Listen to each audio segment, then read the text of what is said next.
नमस्कार दोस्तों, पूर्णिमास किचन में आप सभी दोस्तों का स्वागत है। तो चलिए बनाते हैं मिर्ची और नींबू की टेस्टी अचार।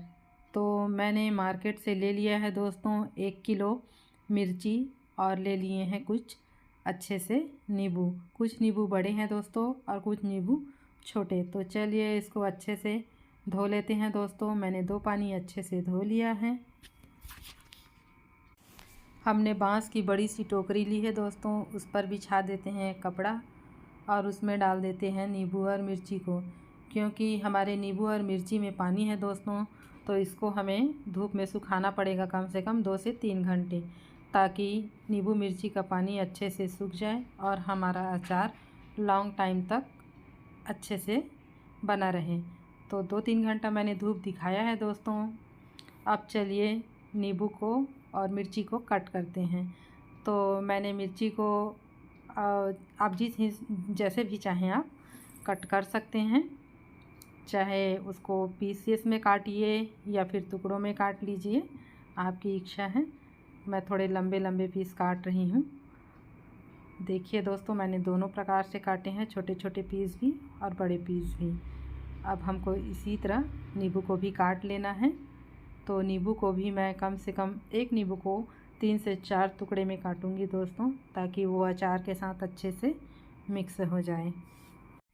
मेरे घर में मिर्ची का अचार सबको बहुत पसंद है दोस्तों। ये हमेशा मेरे घर में बना रहता है और आप भी इसी तरह बनाइए जैसे मैं बना रही हूँ ना दोस्तों। अगर आप इसी तरीके से बनाएंगे तो आपकी अचार ना सालों साल तक ख़राब नहीं होंगे। तो मेरे साथ बने रहिए दोस्तों। तो मैंने सारे नींबू और मिर्ची को अच्छे से कट कर लिया है। नींबू मिर्ची का अचार डालना बहुत ही आसान है दोस्तों। कई लोग मेरे को बोलते हैं कि हम अचार डालते हैं और ख़राब हो जाता है। तो ख़राब इसलिए होता है दोस्तों क्योंकि वो धूप में ना अच्छे से सुखाते नहीं हैं। अचार डालना है तो धूप में तो सुखाना पड़ेगा दोस्तों। तो अब चलिए कर लेते हैं मसालों की तैयारी। तो इसमें हम सबसे पहले लेते हैं खड़ा धनिया। तो अब अपने अचार के हिसाब से मसालों की तैयारी करिएगा। अब मेरा 1 केजी है तो उस हिसाब से मैंने 1 कटोरी धनिया लिया है, उसको अच्छे से भून लिया है दोस्तों।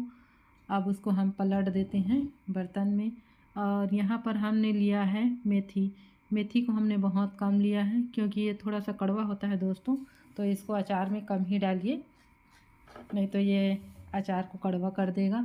अब यहाँ पर हमने लिया है थोड़ा सा अजवाइन। अजवाइन का स्वाद बहुत ही अच्छा रहता है और पेट के लिए तो बहुत ही अच्छा होता है। और हमने लिया है यहाँ पर 2 बड़े चम्मच सौंफ। और सौंफ का तो जान ही रहे हैं आप लोग कि कितना अच्छा स्मेल इसका रहता है। अब यहाँ पर हमने लिया है आधा कटोरी सरसों। सरसों बिना तो अचार बन ही नहीं सकता दोस्तों। तो इसको चटकते तक हम भून लेते हैं। अब इसको इसमें डाल देते हैं करात। अब इसको भी हमें थोड़ा सा भून लेना है, ज़्यादा मत भूंजिएगा क्योंकि ये कड़वा हो जाता है, हल्का सा। अब यहाँ पर हम दे देते हैं सूखी लाल मिर्च। आप जितना तीखा खाना चाहेंगे उतनी आप अपनी मर्ज़ी से डाल दीजिए। अब सबको हम यहाँ पर मिक्स कर देते हैं दोस्तों। अब इसको हम मिक्सी बाउल में डाल देते हैं क्योंकि हमको इसे ठंडा करके करना है। तो इसको आप फाइन पेस्ट नहीं बनाना है, दरदरा पेस्ट बनाना है जैसा कि हमने बनाया है, क्योंकि अचार में दरदरा पेस्ट ही अच्छा लगता है दोस्तों। तो अब यहाँ पर कुछ बेसिक मसाले हैं, उनको भी डालना है हमें। तो यहाँ पर मैं ले रही हूँ हल्दी, कश्मीरी लाल मिर्च है दोस्तों, और यहाँ पर मैंने लिया है टाटा नमक। इसके अलावा भी अगर आप इसमें कुछ और ऐड करना चाहते हैं मसाले तो कर सकते हैं। तो सबको अच्छे से मिला लीजिए दोस्तों। अमचूर पाउडर बहुत लोग डालते हैं, अगर आप डालना चाहेंगे तो डाल दीजिए। अब यहाँ पर एक कढ़ाई में मैं ले लेती हूँ सरसों का तेल। अब हम दोस्तों सरसों के तेल को कम से कम उबाल आते तक तो नहीं, अच्छा हिट गरम होते तक हमको आँच में रखना है। अब हम ले लेते हैं एक परात बड़ा सा दोस्तों।